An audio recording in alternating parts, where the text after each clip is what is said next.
हाँ जी, अब हम अपना अकाउंट्स में आगे कर रहे हैं फाइनेंशियल स्टेटमेंट विद एडजस्टमेंट में। ध्यान से सुनना मेरी बात। अब क्या कर रहे हैं हम, अब ना हमने जैसे फुल फ्लेज क्वेश्चन तो हमने भाई पहले से कर लिए थे सारे के सारे। अब सबको पता है ट्रेडिंग पीएल बैलेंस शीट कैसे करते हैं, बेसिक एडजस्टमेंट भी हमने करनी सीख ली। अब हर क्वेश्चन के अंदर ना कुछ छोटा मोटा सा पॉइंट आता है जो हमें करना होता है, जिसमें प्रॉब्लम आती है। अब इसमें 24 इलस्ट्रेशंस हैं। देखो दो तरीके, या तो मैं 24 की 24 वीडियोस बनाऊं, 24 क्लासेस तुम्हारी अलग से लूं, उससे मुझे नहीं समझ में आता कोई लॉजिक उस बात का, और बच्चे भी इरिटेट हो जाते हैं फिर चैप्टर से उस वाले। ठीक है, मैं टाइम इनफ दे रहा हूँ, वीडियोस में गैप भी इसलिए आ रहा है तुम्हारे को। ठीक है ना।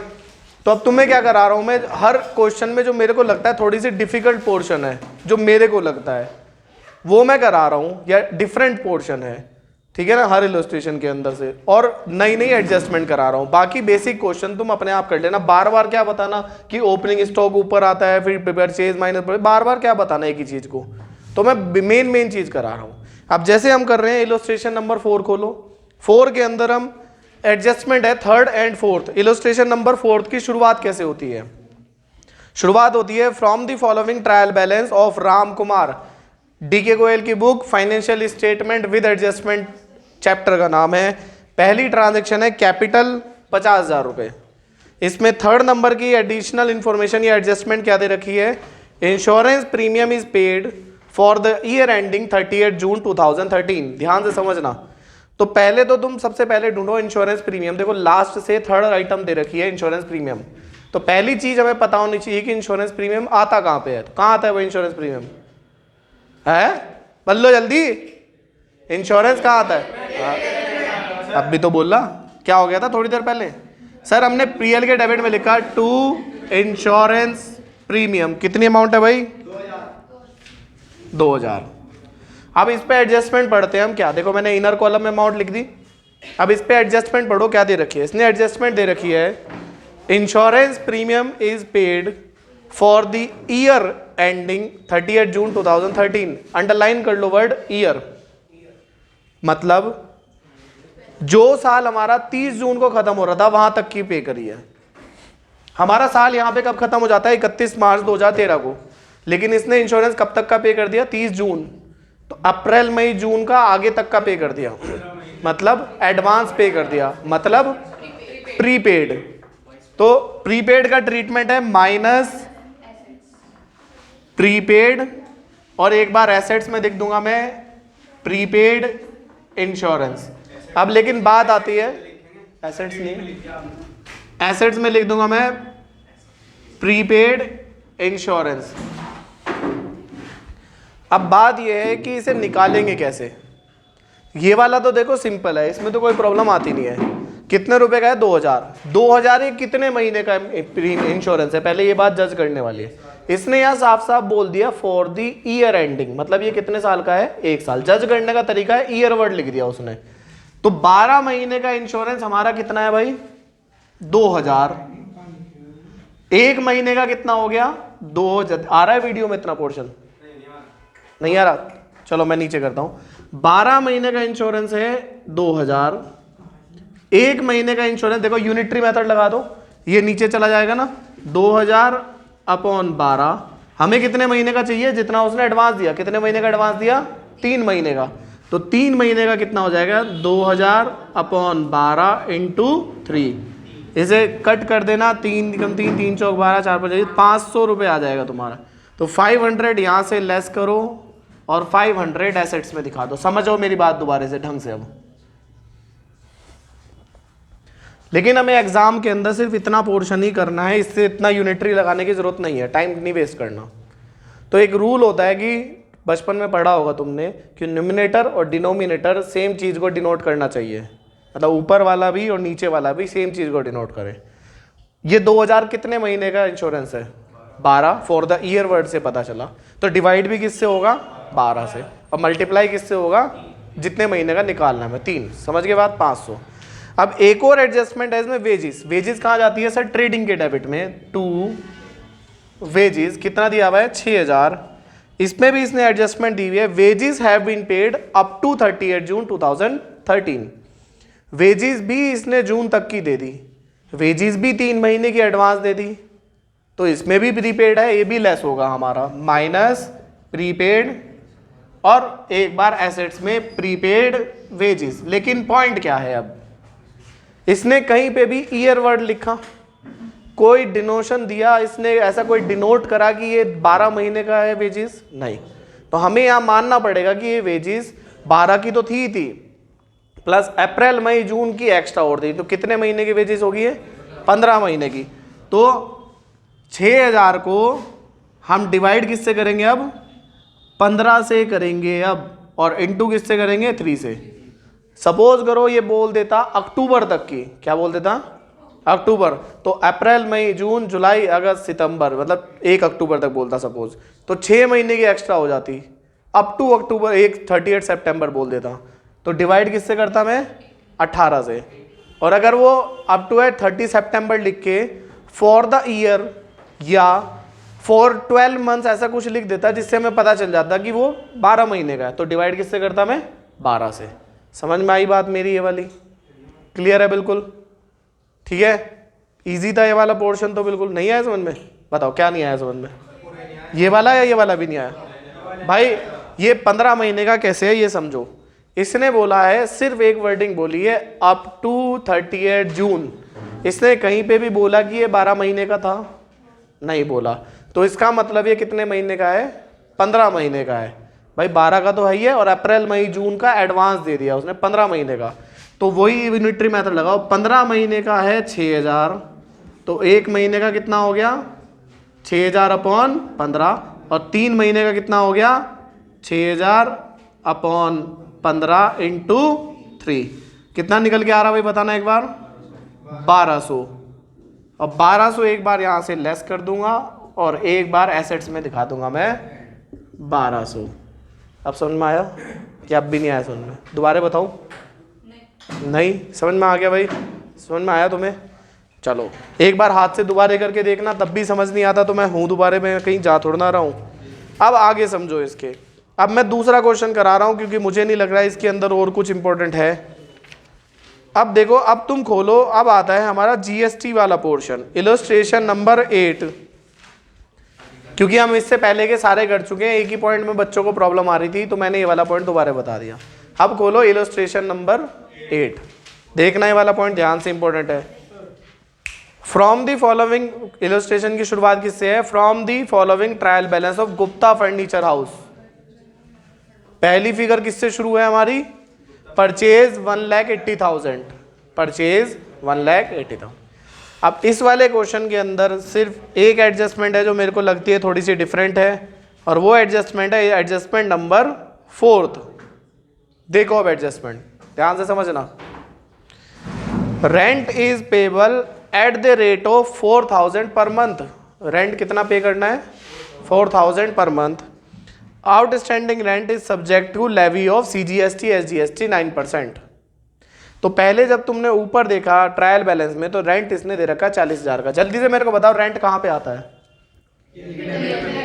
टू रेंट 40,000 PL के डेबिट में।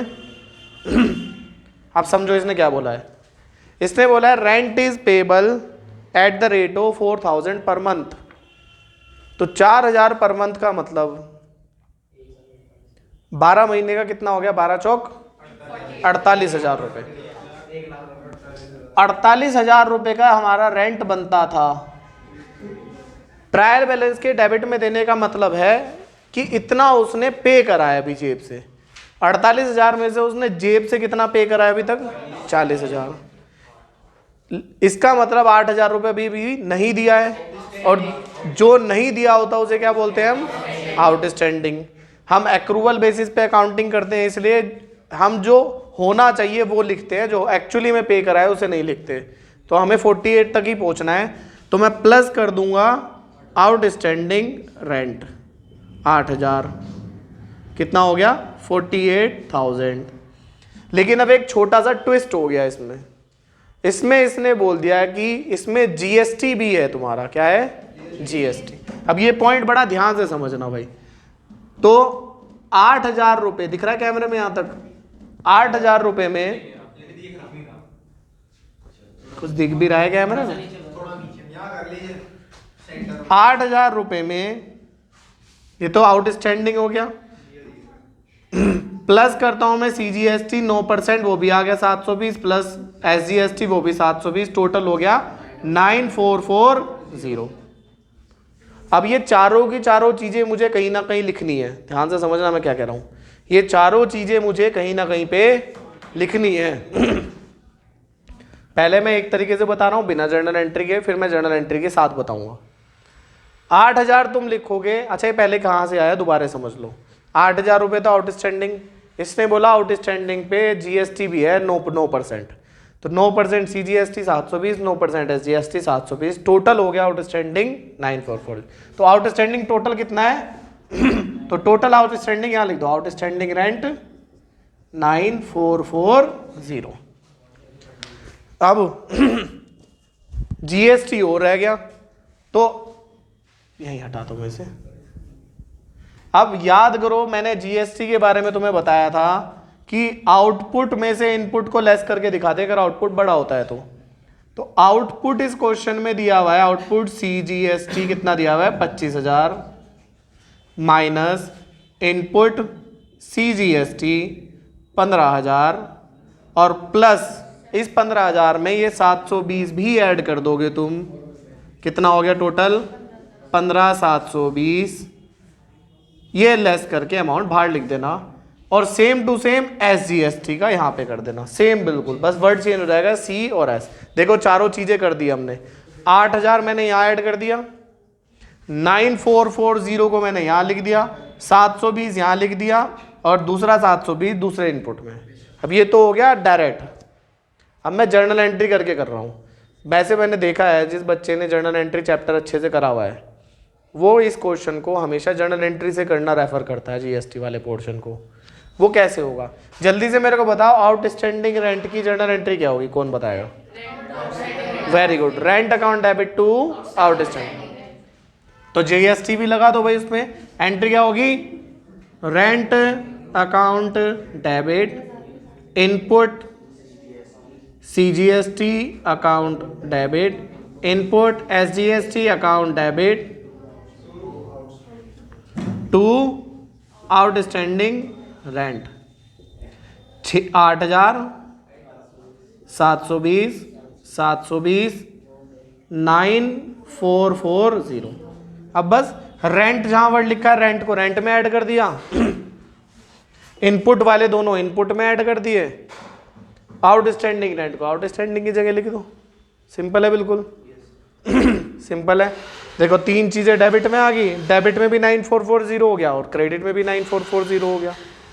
अब तुम देखो तुम्हें कौन सा ज्यादा सुटेबल लगता है, जर्नल एंट्री के थ्रू ज्यादा सुटेबल लगता है कि डायरेक्ट ऐसे करके ज्यादा सुटेबल लगता है? वैसे बेटर है तुम जर्नल एंट्री के थ्रू करो, गलत होने के चांसेस नेग्लिजिबल हो जाते हैं। जर्नल एंट्री भी अच्छी हो जाती है तुम्हारी इस बहाने, और ये वर्किंग नोट में करके भी आ जाओ तो नंबर भी कटने के चांसेस ना के बराबर है। क्योंकि किसी किसी स्कूल में बोलते हैं कि हमें ये जर्नल एंट्री वर्किंग नोट में चाहिए। समझ गए बात? अब जिसको ये समझ में आया अगले वाला वही समझ पाएगा। अगले वाला पिताजी कंसेप्ट है, इसका कंसेप्ट नहीं है, GST का ही टॉपिक है। इससे अगले वाले इलस्ट्रेशन में आ जाओ, 9th नंबर के इलस्ट्रेशन की शुरुआत है हमारी। From the following adjustment with the help of trial balance. पहली एंट्री है इंश्योरेंस चार्जेस 2400, मिल गया सबको। इसमें एडजस्टमेंट नंबर 7th देखो, ए फायर ओकर्ड, मिल गया। A fire occurred on 25th March 2018। 25th March 2018 में एक आग लग गई in the godown and stock of the value of 6,000 was destroyed. 6,000 रुपए के स्टॉक क्या हो गए उससे? स्वाहा। The stock was purchased paying IGST 18%। Stock 18% IGST के साथ पे करा गया था हमारा। इट वॉज इंश्योर्ड, और इंश्योरेंस कंपनी ने बोला मैं तुम्हें 4,000 दे दूंगी। इंश्योरेंस कंपनी ने क्या बोला भाई? मैं तुम्हें 4,000 रुपए दे दूंगी। कभी ये सुना कि कंपनी क्या है कि रिलायंस कंपनी ये कर रहा है, ऐसा होता है? क्या बोलोगे? रिलायंस कंपनी कर रही है, यही तो बोलोगे? अभी लड़की होगी रिलायंस। मतलब पूरे कंसेप्ट के अंदर इन्हें कुछ नहीं समझ में आने का, ये ढूंढते रहेंगे यार कौन सा पॉइंट ऐसा बोलूं मैं कि सब हंस पड़े। और क्या तुम्हें, अच्छा और बताना, एक अमाउंट बताओ जो मैंने बताई हो बिना बुक में देखे। 74,000 कहाँ पे लिखी इसमें बताना मुझे, इस पूरी एडजस्टमेंट में 74,000 कहाँ है? 74,000। पढ़ाई की बात कर दो तो बिल्कुल शांत, लड़की थी कंपनी। इधर देखो, एक से एक नमूने होते जा रहे दिन ब दिन। जैसे जैसे 12th पास आ रही ना, वैसे वैसे मानसिक संतुलन हिलता जा रहा हाथों का।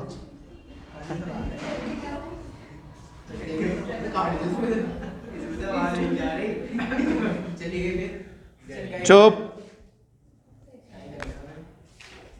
अब ध्यान से देखो, ध्यान से समझना, ये बहुत मुश्किल है, बड़ी प्रॉब्लम आती है।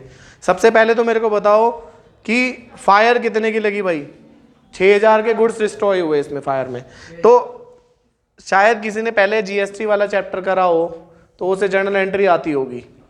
तो मुझे बताओ, जब फायर लग जाती है लॉस होता है, तो जर्नल एंट्री क्या होती है? Very good. तो एंट्री क्या होती है? Loss by fire account debit to purchase account. अब जीएसटी भी हो तो मैंने बताया हुआ है परचेज के साथ इनपुट वर्ड ही रहता है, तो to input IGST account. Goods कितने के डिस्ट्रॉय है भाई? 6,000 रुपए के, और 6,000 का 18% 1080, टोटल कितना हो गया? 7080। समझ गए यहां तक बात? अब 7080 में से इंश्योरेंस कंपनी ने कितना बोला मैं दे दूंगी? 4,000। तो इंश्योरेंस कंपनी मेरी क्या बन गया? एसेट्स। तो एसेट्स से तो डेबिट हो जाता है, मैंने बताया हुआ है जर्नल एंट्री के रूल में। जर्नल एंट्री कर लेना अगर कंफ्यूजन हो रहा है किसी को तो। इंश्योरेंस कंपनी अकाउंट डेबिट, इस लॉस को ट्रांसफर कर दो क्रेडिट साइड में to loss by fire account 7080। 4,000 company ने बोला है मैं दे दूंगा, बचा कितना? अब भी दे दूंगा पे ध्यान गया कि सबका 3080 का लॉस हो गया, उसे मैं प्रॉफिट एंड लॉस अकाउंट में ट्रांसफर कर देता हूं, profit and loss account debit. सुनो मेरी बात, मजाक नहीं। सर लॉस हुआ था, देखो जर्नल एंट्री थी loss by fire account debit to purchase to IGST input वाला। परचेज वो करे हुए गुड्स गए 6,000 के, उस पर 18% का जीएसटी लगा, दोनों का टोटल हो गया 7080। अब इस 7080 में से कंपनी ने बोला कि भाई मैं 4,000 दे दूंगी या दे दूंगा, आई विल पे। अब मैं इंग्लिश में पढ़ाने लगूंगा, फिर कहोगे सर इंग्लिश में क्यों पढ़ा रहे पूरा?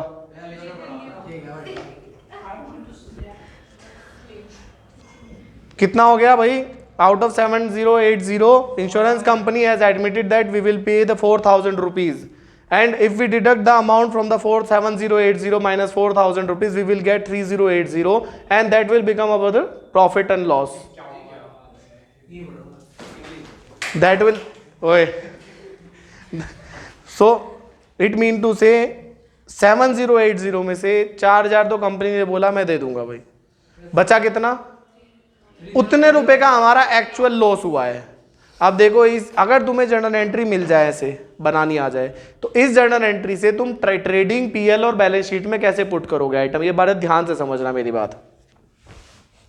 सबसे पहले देखो, ये डेबिट से क्रेडिट कट गया, ध्यान से देखना, ये डेबिट से क्रेडिट कट गया, तो ये कहीं नहीं जानेगा। अब जो वर्ड जहां मिल रहा है उसे करते जाओ। सबसे पहला परचेज मिला तुम्हें, क्या मिला? परचेज 6,000। परचेज कहां पे आता है? ट्रेडिंग के डेबिट में। हम यहां पे लिखते हैं टू परचेज, ध्यान से समझना मेरी बात। सर परचेज तो डेबिट में है और यहां पे परचेज कहां पे है? क्रेडिट में, और अपोजिट में है तो माइनस कर देंगे क्योंकि उतने अमाउंट के गुड्स गए, तो माइनस लॉस कितने का हुआ था? 6,000 मतलब परचेज को तो तुमने कहाँ से लेस कर दिया भाई, परचेज में से लेस कर दिया। जो 6000 के गुड्स डिस्ट्रॉय हुए वो तो तुमने यहाँ से लेस कर दो, खत्म बात, सिंपल है बिल्कुल, सिंपल है बिल्कुल। IGST, ये क्या वर्ड दिया हुआ इसने, और IG। अब IGST इनपुट वाला, इस क्वेश्चन के अंदर आउटपुट वाला है ही नहीं, तो इनपुट वाला कहां पे आता है, एसेट्स में, इनपुट IGST, और वो कितने की दी हुई है इसने अमाउंट, 7000। भाई IGST है तो यहीं पे IGST में ही जाएगा एसेट साइड में। अब मुझे बताओ ऐड करके लिखूं कि लेस करके लिखूं, ये कहां पे दिया हुआ है, डेबिट में, और ये IGST कहां है, क्रेडिट में। रूल भी यही होता है, जितने अमाउंट के गुड्स डिस्ट्रॉय हो गए उतनी अमाउंट का GST हम कम कर देते हैं उस अमाउंट में, तो माइनस कर देंगे हम इसमें से 1080। दो ये भी हो गया, ये पूरी एंट्री का हो गया ट्रीटमेंट। अब अगर वैसे देखो तो डेबिट क्रेडिट गलत हो रहा है, क्योंकि हमने ये नहीं करा, सिर्फ क्रेडिट क्रेडिट में करी 2 आइटम, पर अब यहाँ डेबिट वाली हो जाएंगी दोनों आइटम। इंश्योरेंस कंपनी क्यों डेबिट करा था मैंने, बताओ दिमाग लगा के, एसेट्स, तो एसेट्स में लिख दो इंश्योरेंस कंपनी 4000, और ये क्या लिखा है मैंने वर्ड, प्रॉफिट एंड लॉस का डेबिट, जो एक्चुअल लॉस है तो वो वहीं पे लिख दो, प्रॉफिट एंड लॉस के डेबिट साइड में लॉस बाय, मतलब टू लॉस बाय फायर, कितने का भाई, 3080। ये डेबिट से क्रेडिट कट गया, इसका कुछ नहीं होने का। समझ में आया जर्नल एंट्री से कैसे पुट करते हैं हम ट्रांजेक्शन्स को, समझ में आया ट्रांजेक्शन्स को, जर्नल एंट्रीज नहीं आया समझ में, दोबारा समझो। अच्छा पहले ये बताओ जर्नल एंट्री समझ में आई ये वाली, अब देखो दोबारा, सर ये डेबिट से क्रेडिट कट गया आपस में, तो ये तो कहीं पे नहीं जा रहेगा ट्रेडिंग PL बैलेंस शीट में, दोबारा समझो ध्यान से। अब ये देखो परचेज कहाँ पे दिया हुआ है, क्रेडिट में, वैसे परचेज क्या होता है, और डेबिट, तो ये माइनस करके लिख दो। वैसे भी तुम्हें पता है जब लॉस हुआ है तो माइनस ही करोगे अमाउंट। सेम GST भी, इनपुट हमेशा डेबिट होता है, पर हमने क्रेडिट कराया तो उतनी अमाउंट का इनपुट भी माइनस कर दो, दोनों माइनस कर दिए, परचेज में से परचेज लेस कर दिया, इनपुट को इनपुट में से लेस कर दिया। ठीक है भाई, आगे इंश्योरेंस कंपनी ने बोला मैं 4000 दे दूंगी, तो 4000 की वो एसेट, क्योंकि अभी तक दिए नहीं है, क्लेम करा है, तो 4000 मैंने एसेट्स में लिख दिया, और 3080 का एक्चुअली लॉस हुआ है तो 3080 मैंने PL के डेबिट में लिख दिए। समझ में आया, समझ में आया। इसे ऐसे ही करो, ज़्यादा प्रेफर यही मैं करूँगा, मैं डायरेक्ट उसे करने में प्रेफर नहीं करूँगा कि तुम डायरेक्टली करो जर्नल एंट्री करके। वैसे अगर डायरेक्टली भी करते हैं तो कैसे भाई, 6000 रुपये के तो लॉस था, गुड्स थे परचेज करे हुए, 6000 रुपये के तो क्या थे, परचेज करे हुए गुड्स। IGST कितने का था भाई, 1080, टोटल कितना हो गया 7080, माइनस इंश्योरेंस कंपनी ने कितना बोला था, 4000, तो एक्चुअल लॉस कितने का हुआ, 3080, तो 3080 जो एक्चुअल लॉस हुआ उसे तो डाल दो तुम PL के डेबिट में, 4000 जो कंपनी ने बोला उसे डाल दो एसेट्स में, 6000 परचेज में से लेस करो, 1080 इनपुट में से लेस करो।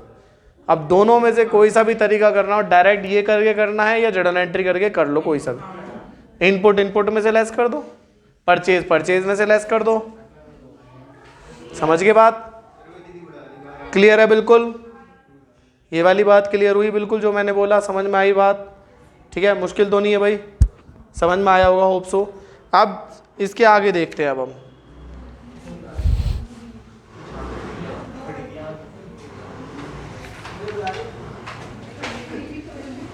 अच्छा, अब इसके आगे हैं जो आगे के जो क्वेश्चंस हैं इसके, वही सेम टू सेम है बिल्कुल। GST वाले तो बिल्कुल ही सेम है, वो खुद कर लेना GST वाले। 11th नंबर जर्नल एंट्री वाला है। जर्नल एंट्री मैंने पहले ही करवा दी थी तुम्हारे को, कैसे कैसे किस किस की जर्नल एंट्री होती है।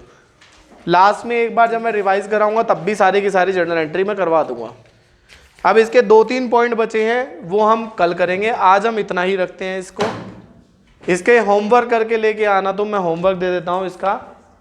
कल कहाँ तक दिए थे मैंने, 8 तक हम कर चुके हैं। अब 8 से आगे की अगर हम बात करें तो तुम्हें कहाँ तक करने हैं जो तुम इजीली कर सकते हो, जो तुम इजीली कर सकते हो वो कहाँ तक करने हैं तुम्हें, इलस्ट्रेशन नंबर 13 तक कर सकते हो तुम। गॉट इट, इलस्ट्रेशन नंबर 13 तक तुम इजीली कर सकते हो, ठीक है ना। तो घर से आज तुम्हें यही करना है, इलस्ट्रेशन नंबर 13 तक करना है। गिनी चुनी हमारी 3 या 4 एडजस्टमेंट बची हैं, गिनी चुनी हमारी 3 या 4 एडजस्टमेंट बची हैं, वो कर लेना, बचेगी वो कर लेंगे हम, ठीक है।